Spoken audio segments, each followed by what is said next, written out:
है। वैसे तो इस बजट से मैं बहुत ज्यादा डिसअपॉइंटेड हूँ, लेकिन फिर भी आपको बताता हूँ कि इस बजट से कौन से ऐसे सेक्टर्स हैं जिनको बेनिफिट मिल सकता है और कौन से ऐसे सेक्टर्स हैं जिनको नुकसान हो सकता है। तो चलिए शुरू करते हैं। तो सबसे पहले मैं अपने दुखड़े की बात करता हूँ और वो है फाइनेंशियल सेक्टर। इस सेक्टर के साथ बहुत ज्यादा नाइंसाफी हुई है, क्योंकि जो long term capital gain tax शुरुआत में तो 0% था, फिर उसको बढ़ाकर 10% किया गया था, लेकिन आज उसको बढ़ाकर 12.5% कर दिया गया है। एक तरफ तो कहा जाता है कि आप स्टॉक मार्केट में लॉन्ग टर्म के लिए इन्वेस्टिंग करो, इक्विटी में इन्वेस्टमेंट आनी चाहिए, लेकिन दूसरी तरफ जब हम लोग इन्वेस्टमेंट कर रहे हैं तो वहां पर अगर हम 1 साल से ज्यादा उस इन्वेस्टमेंट को रखते हैं, जो कि लॉन्ग टर्म कैपिटल गेन होता है, उसके ऊपर जो टैक्स पहले 10% था उसको बढ़ाकर 12.5% कर दिया है। तो अब हमें सेम जो हम प्रॉफिट कमाएंगे उसके ऊपर ज्यादा टैक्स देना पड़ जाएगा। और सिर्फ इतना ही नहीं, जो शॉर्ट टर्म कैपिटल गेन यानी एसटीसीजी होता है उसको भी बढ़ाकर काफी सारी एसेट्स के लिए 20% कर दिया गया है। अब ये उन्होंने कुछ फाइनेंशियल सिक्योरिटीज के लिए किया है, लेकिन ये क्लियर नहीं है और ज्यादातर चांसेस हैं कि ट्रेडिंग तो इसमें 100% इंक्लूड होगी। और यहाँ पर ट्रेडिंग से मतलब ये नहीं है कि आप इंट्राडे ट्रेडिंग कर रहे हो, ऑप्शंस ट्रेडिंग कर रहे हो। आपने अगर आज शेयर बाय किया और 6 महीने बाद बेचा तो ये भी एक शॉर्ट टर्म कैपिटल गेन होता है, और इसके ऊपर भी पहले आपको 15% टैक्स देना होता था, अब आपको 20% टैक्स देना पड़ सकता है। हालांकि इसमें जो एग्जेम्पशन लिमिट है उसको बढ़ाकर 1.25 लाख कर दिया गया है, लेकिन मुझे नहीं लगता कि इससे कुछ खास रिलीफ हमको मिलने वाला है। इसके अलावा अगर आप फ्यूचर्स एंड ऑप्शंस पे ट्रेड करते हैं तो यहाँ पर एसटीटी को फ्यूचर्स के लिए बढ़ाकर 0.02 कर दिया गया है और ऑप्शंस के लिए इसको बढ़ाकर 0.1 कर दिया गया है। मतलब अब एफएनओ में ट्रेड करने पर आपको और ज्यादा टैक्सेस पे करने पड़ेंगे। अब देखिए, जब फाइनेंशियल सेक्टर की बात चली रही है तो यहाँ पर थोड़ी बहुत इनकम टैक्स की बात कर लेते हैं। आपने हेडलाइंस में हो सकता है सुना हो कि इनकम टैक्स के ऊपर भारी छूट दी गई है,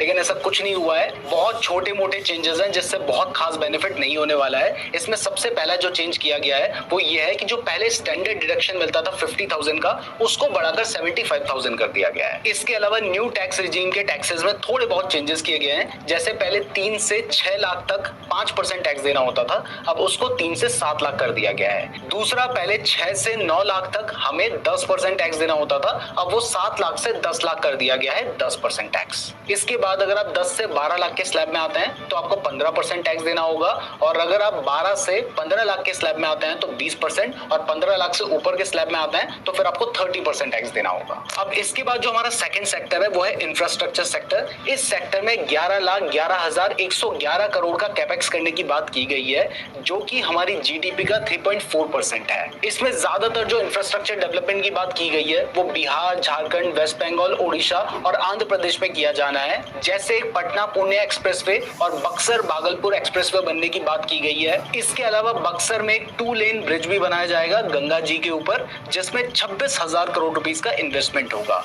अब ये जो इन्वेस्टमेंट हो रही है इंफ्रास्ट्रक्चर सेक्टर में, इससे डायरेक्ट बेनिफिट मिलेगा सीमेंट सेक्टर को और साथ साथ स्टील सेक्टर को। इसके अलावा पीएम आवास योजना में 3 करोड़ एडिशनल घर बनाए जाएंगे, 2.66 lakh crore rupees rural development में खर्च किए जाएंगे, और अर्बन इंडिया में भी 1 करोड़ घर बनाए जाएंगे, जो कि सीमेंट एंड स्टील स्टॉक्स के लिए अच्छा है। इसके अलावा फेरोक्रोम निकल, जो कि स्टेनलेस स्टील बनाने के लिए एक बहुत ही इंपॉर्टेंट रॉ मटेरियल है, उसमें इंपोर्ट ड्यूटी को रिड्यूस किया जाएगा, ये भी स्टील स्टॉक्स के लिए अच्छा है। अब इसके बाद जो नेक्स्ट बेनिफिट होगा वो हमारे अकॉर्डिंग होगा बैटरी सेक्टर को, क्योंकि फाइनेंस मिनिस्टर ने लिथियम एंड कॉपर जैसे जो मिनरल्स हैं इनके ऊपर जो इंपोर्ट ड्यूटी है उसको फुली एग्जेम्प्ट करने का प्रपोजल दिया है। अब आपको पता है कि लिथियम के तो नाम से ही लिथियम आयन बैटरीज आती हैं, इसके अलावा कॉपर का यूज भी बैटरी बनाने में किया जाता है, तो इससे जो बैटरी मैन्युफैक्चरिंग कंपनीज हैं उनको बहुत बेनिफिट हो सकता है। नेक्स्ट, हर बार की तरह एग्रीकल्चर एंड फर्टिलाइजर कंपनीज को भी बेनिफिट होगा,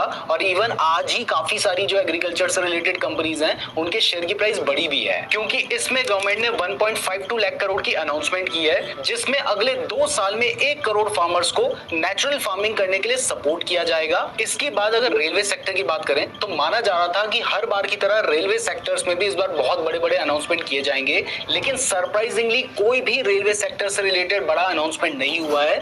तो जो हमारे इंटरिम बजट में बहुत सारे अनाउंसमेंट्स हुए थे रेलवे सेक्टर से रिलेटेड, जैसे इंटरिम बजट में रेलवे सेक्टर पर 2.52 लाख करोड़ का सबसे सबसे बड़ा अलोकेशन किया गया था। इसके अलावा इंटरिम बजट में वंदे भारत से रिलेटेड भी बहुत सारे अनाउंसमेंट हुए थे, तो वही आगे भी फॉलो होते रहेंगे। इसके बाद अगर रिन्यूएबल एनर्जी सेक्टर की बात करें तो पीएम सूर्य घर मुफ्त बिजली योजना जो चल रही है, जिसमें 1 करोड़ घरों के ऊपर सोलर रूफटॉप प्लांट लगाए जाने हैं, जिससे हर महीने उन्हें 300 यूनिट्स बिजली फ्री मिल सकती है। इस स्कीम के बारे में कहा गया है कि इसमें 1.28 करोड़ रजिस्ट्रेशन हो चुके हैं और 14 लाख एप्लीकेशंस फाइल्ड हो चुकी हैं। दूसरा, एक नई पॉलिसी इंट्रोड्यूस की जाएगी पम्प्ड स्टोरेज प्रोजेक्ट्स को प्रमोट करने के लिए इलेक्ट्रिसिटी स्टोरेज के लिए, जिससे रिन्यूएबल एनर्जी का जो शेयर है वो बढ़ेगा। तो ये सभी अनाउंसमेंट हुए हैं रिन्यूएबल एनर्जी से रिलेटेड। अब अगर ओवरऑल बात करूं तो इस बजट में कुछ खास अनाउंसमेंट्स नहीं हुए हैं। बहुत सारे नेगेटिव अनाउंसमेंट हुए जो कि मैं आपको शुरू में बता ही चुका हूं, जिनसे मैं बहुत ज्यादा डिसअपॉइंटेड भी हूं। और अगर स्टॉक मार्केट की बात करें तो सुबह मार्केट लगभग 24,500 के आसपास था और उसके बाद मार्केट एक टाइम पर 24,000 तक चला गया था।